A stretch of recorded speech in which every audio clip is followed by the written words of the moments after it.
Now, chapter 25, he takes us into Malachi 4, the last chapter. And this is one of those other passages that is included in all 4 standard works. Verse 5 and 6. You'll notice here, verse 5, behold, I will send you Elijah the prophet before the coming of the great and dreadful day of the Lord. The Jewish tradition, the rabbinical tradition among Jewish people is that before the Lord, the Messiah will come, that Elijah will come to turn the hearts of the fathers to the children, and the children to the fathers. That's why every Passover Seder service that they have, they leave a plate at the table that's set with food and a chair that's empty, ready for Elijah, and at a certain point they send people to the door to open the door to see if Elijah's there, because they believe that Elijah will come on Passover. That's rabbinical tradition among them.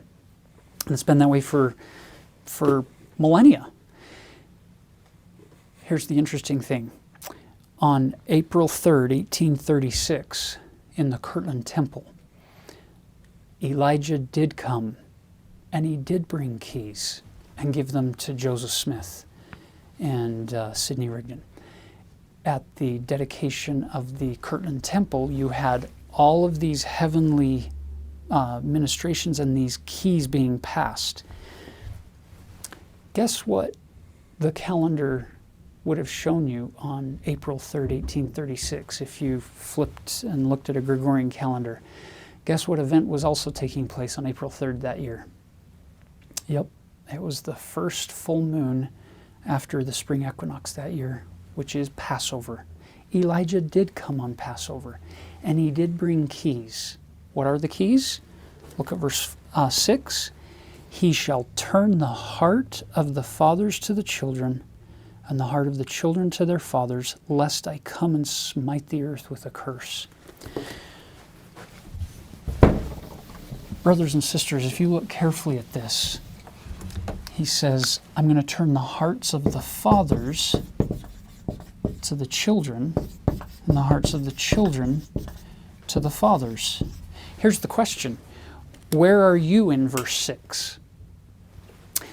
Our knee-jerk response, the younger we are when we read this, is to see ourselves here. And it's all about genealogy. It's all about family history work. It's all about looking to the past, to our fathers, and doing temple work for them and providing means whereby they can find salvation through the atonement of Christ.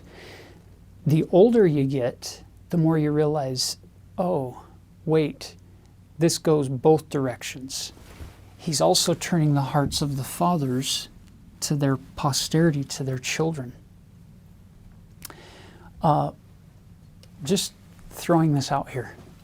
Sometimes we get so excited about family history work that if we're not careful, we can overlook family present work. Those living children of God who are with us right here, right now.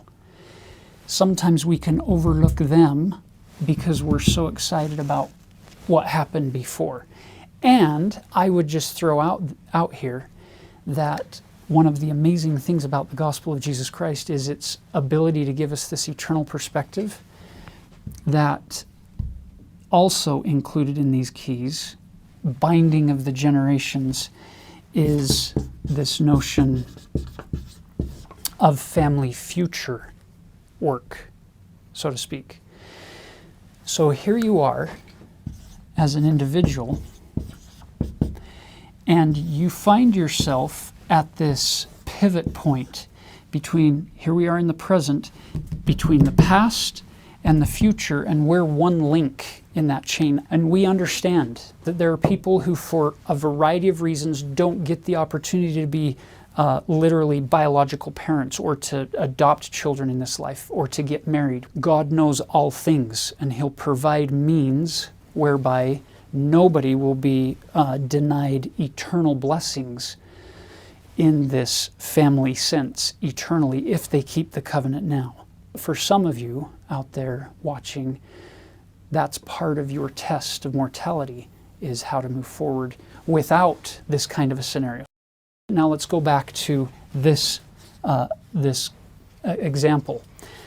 A husband and a wife, there are family history obligations, there are family present obligations, but there are also family future blessings and promises that are given. And I love the fact that Jesus, we learn in the New Testament that Jesus did all these things for our sake.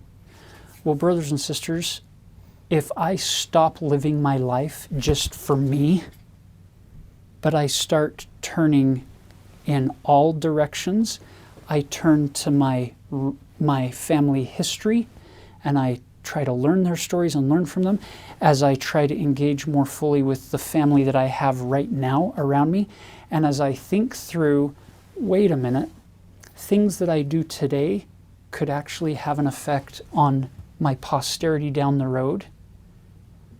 There's power in that. The spirit of Elijah doesn't just permeate family history work, which it does. And some of you have experienced that, where it gets a hold of you and it won't let go.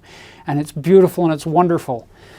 But I think it also has the power to help us see ourselves in this perspective of future posterity, and things that I do today can actually have a positive benefit on them down the road.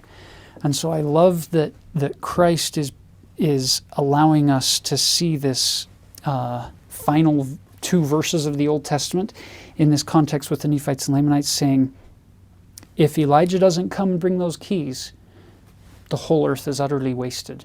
We've totally wasted all of our time. But Elijah did come, and he did bring those keys, and we're not wasting our time. And God is gathering the elect out of the 4 corners of the earth. And he is inviting and encouraging all of us to return unto him.